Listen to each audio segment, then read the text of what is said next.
Assalamualaikum Bu Ambar. Waalaikumsalam. Bagaimana kabarnya Bu Ambar hari ini? Alhamdulillah. Alhamdulillah Bu. Terima kasih Bu Ambar. Begini Bu, terkait dengan program Guru Pemuda, saya itu mempunyai tugas yaitu tugas modul 3.1 untuk mewawancarai Ibu. Kemungkinan itu ada waktu sebentar bahasanya Bu. Terima kasih Bu Ambar. Langsung saja ya Bu ya. Yang pertama, selama ini bagaimana Ibu dalam mengidentifikasi kasus-kasus yang merupakan dilema etika ataupun bujukan moral Bu? Selama ini saya melihat kasus etika, moral, dan hukum. Apabila kasus tersebut melanggar hukum, maka sudah tentu benar ataupun salah. Maka apabila kasus tersebut benar lawan benar, maka kasus tersebut adalah dilema etika. Baik Bu. Terus kira-kira saya bisa minta contohnya enggak Bu? Kasus-kasus seperti apa? Dilema etika ataupun bujukan moral yang selama ini di sekolah Ibu? Ada beberapa anak yang dalam pembayaran administrasi sekolah agak terlambat untuk pembayaran dikarenakan mungkin orang tuanya sedang sakit. Jadi kan otomatis orang tuanya tidak bisa bekerja. Ya. Maka pengambilan keputusan dari saya tentang kasus ini, saya memberikan keringanan tanggung waktu bagi anak tersebut. Oh, begitu ya Bu ya. Pengambilan keputusan dari Ibu tadi kan sebagai bentuk meringankan beban ya Bu ya. Meringankan beban yaitu meringankan keadilan dalam jangka panjang. Nah, waktunya kan lama gitu. Nah, bagaimana selama ini Ibu menjalankan pengambilan keputusan di sekolah di mana ada dua kepentingan yang sama-sama benar, terutama untuk kasus-kasus yang sama-sama mengandung nilai-nilai kebajikan itu? Selama ini saya melakukan identifikasi kasus dari berbagai sudut pandang, kemudian menimbang secara matang mana yang keputusan tersebut memerlukan bantuan atau tidak. Gitu ya Bu ya. Jadi Ibu mengidentifikasi keputusan tersebut ya Bu ya. Terus untuk selanjutnya langkah apa atau prosedur seperti apa kira-kira yang pernah Ibu lakukan selama ini? Langkah yang selama ini saya lakukan itu menentukan penyebab permasalahan dulu, kemudian menanyakan siapa-siapa saja yang terlibat, kemudian menanyakan kepada orang-orang terdekat, diskusi dengan warga setempat, beberapa solusi. Mengidentifikasi keputusan tersebut, langkah yang saya ambil adalah pertama menentukan penyebab permasalahan dulu, kemudian menanyakan siapa-siapa saja yang terlibat, kemudian menanyakan kepada orang-orang terdekat, diskusi dengan warga setempat, membuat beberapa solusi. Keputusannya menimbang lagi dari sudut pandang sebelum mengambil keputusan atau solusi dengan tepat. Berarti Ibu dalam mengambil keputusan itu mengidentifikasi keputusan itu yang pertama yaitu menentukan penyebab permasalahannya dulu ya Bu ya. Kemudian menanyakan siapa-siapa saja yang terlibat di dalamnya. Kemudian Ibu juga menanyakan kepada orang-orang terdekat dengan warga setempat. Terus kemudian juga Ibu menimbang lagi keputusan yang mau diambil supaya keputusan tersebut tepat. Baik Bu, hal-hal itu selama ini berarti efektif dalam pengambilan keputusan pada kasus-kasus dilema etika ya Bu ya. Selanjutnya Bu, hal apa saja yang selama ini efektif dalam pengambilan keputusan pada kasus-kasus dilema etika Bu? Saya menemukan kasus kemudian mencari solusinya, menyesuaikan dengan peraturan dilema etika yang berlaku, serta mengedepankan solusi dan solusi.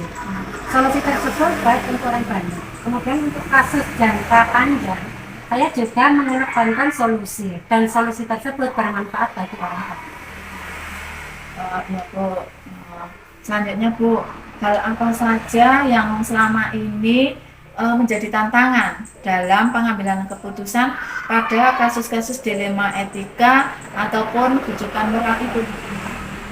Tantangan dalam mengambil keputusan dalam mencari solusi yang tepat dan terbaik ini merupakan masalah yang sama-sama benar dalam mengambil keputusan harus menguntungkan kedua belah pihak, tidak ada yang diuntungkan.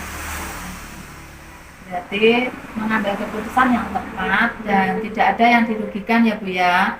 Bagus sekali Bu. Selanjutnya Bu, apakah Ibu memiliki sebuah jadwal tertentu dalam penyelesaian kasus atau penyelesaian kasus dilema etika ataupun bujukan moral? Apakah Ibu juga langsung menyelesaikan permasalahan tersebut di tempat ataupun Ibu menunggu sesuai jadwal dalam menyelesaikannya ataupun prosedur, mungkin Ibu punya prosedur seperti apa mungkin kira-kira yang Ibu jalankan selama ini Bu? Untuk keputusan yang penting biasanya langsung saya selesaikan dan tidak ada yang dirugikan satu sama lain. Ya. Selanjutnya Bu, tadi bagus sekali ya keputusan Ibu itu tidak ada yang dirugikan dan Ibu menyelesaikan langsung ya Bu ya.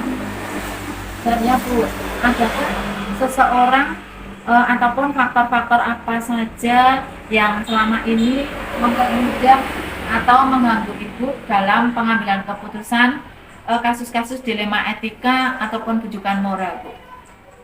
Dalam hal ini saya mengambil keputusan, saya mengacu pada sekolah atau stakeholder atau wali murid atau orang tua yang mempunyai kedekatan dengan orang yang bermasalah tadi. Jadi banyak yang membantu dalam mencari solusi, dapat pertimbangan yang lebih baik lagi. Berarti dengan warga sekolah dan orang-orang yang terkait ya Bu ya, setelah semua itu hal-hal yang Ibu lakukan itu pembelajaran apa kira-kira yang dapat Ibu petik dari pengambilan keputusan dilema etika tersebut Bu? Pembelajaran yang kita ambil dari pengambilan keputusan menjadikan saya lebih bijaksana dalam menghadapi permasalahan untuk dijadikan pertimbangan solusi yang tepat dan terbaik. Dalam pengambilan keputusan ini tidak merugikan orang lain. Bagus sekali Bu. Berarti Ibu dalam pengambilan keputusan itu tidak merugikan orang lain ya Bu ya. Baik Bu, terima kasih banget untuk perbincangan kali ini. Semoga bermanfaat bagi saya dan semoga saya bisa menerapkan seperti keputusan yang Ibu Nike ambil. Itu Bu. Terima kasih atas waktunya. Saya mohon pamit dan Assalamualaikum warahmatullahi wabarakatuh Bu. Terima kasih.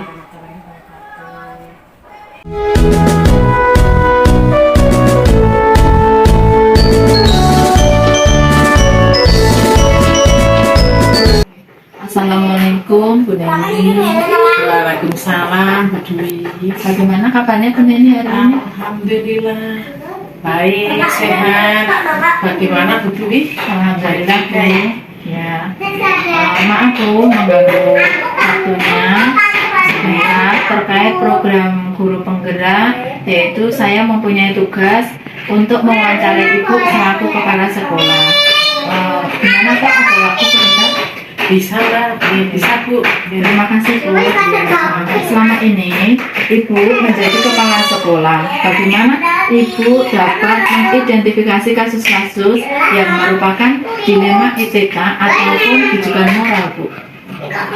Di sini saya melihat bahwa kasus dilema etika itu memang benar-benar melawan situasi ya yang terjadi ketika harus memilih dan untuk menentukan antara dua pilihan, dan yang kedua pilihan itu benar-benar secara moral tapi bertentangan, sedangkan bujukan moral benar-benar melawan salah satu situasi atau keadaan ketika kita harus mengambil keputusan itu antara benar dan salah. Itu memang benar-benar harus dipecahkan itu begitu. Ya, berarti kita masih bingung ya Bu ya, antara benar lawan salah, antara benar lawan benar, begitu ya Bu. Terus pertanyaan yang kedua Bu, yaitu bagaimana Ibu selama ini dalam pengambilan keputusan di sekolah terutama untuk kasus yang sama benar ataupun mengandung nilai-nilai kebajikan.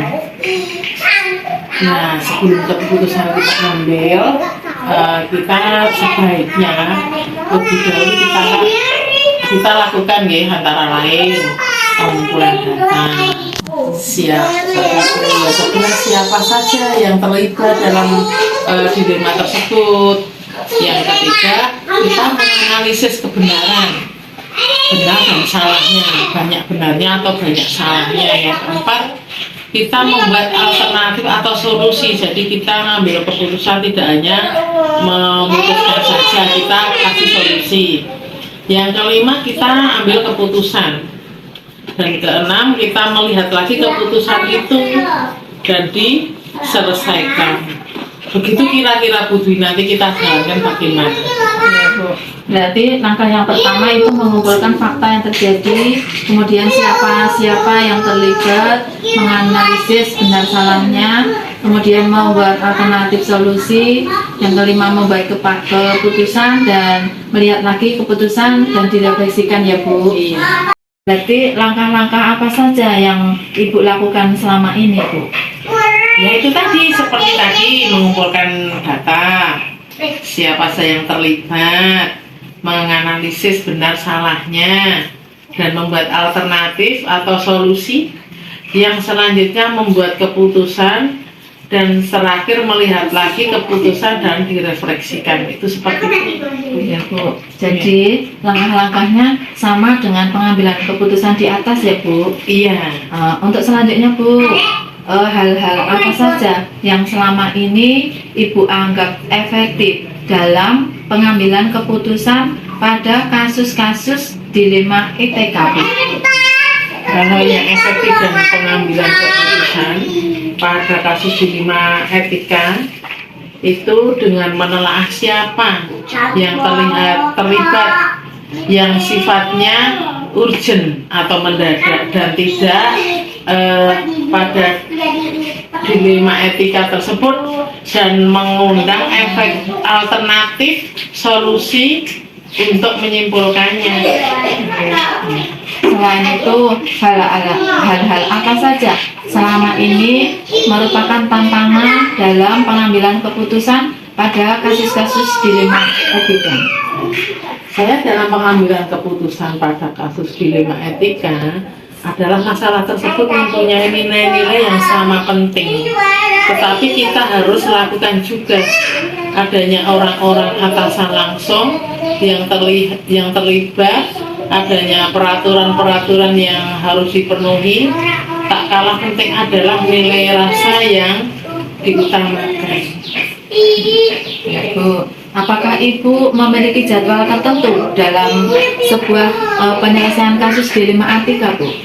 Dalam pengambilan keputusan kasus dilema etika kami tidak mempunyai jadwal khusus, tetapi ada kala kelola dengan menganalisa, mempertimbangkan dan memusyawarahkan kasus dilema etika yang sudah baik secara formal maupun non formal. Baik Bu, berarti Ibu musyawarah dengan warga sekolah, jadi tidak ada jadwal khusus ya Bu ya? Ya. Terus selanjutnya Bu, adakah seseorang atau faktor-faktor apa yang selama ini mempermudah atau membantu Ibu dalam pengambilan keputusan di kasus-kasus dilema etika Bu?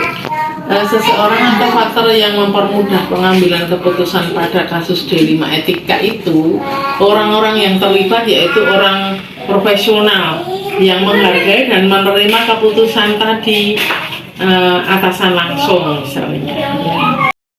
Selanjutnya Bu, setelah semua yang Ibu sampaikan, pembelajaran apa yang Ibu dapat atau Ibu petik dari pengambilan keputusan pada kasus dilema etika Bu?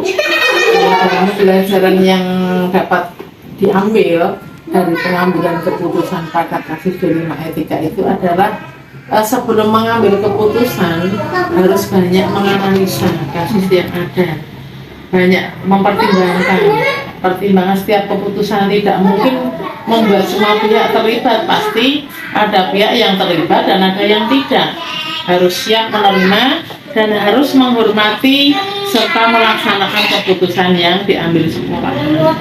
Baik Bu, terima kasih Bu Neni. Mudah-mudahan pengambilan keputusan dari Bu Neni bermanfaat buat diri saya dan semoga mendapatkan pencerahan. Nah, saya Terima kasih sama-sama. terima kasih Bu. Assalamualaikum Waalaikumsalam warahmatullahi wabarakatuh.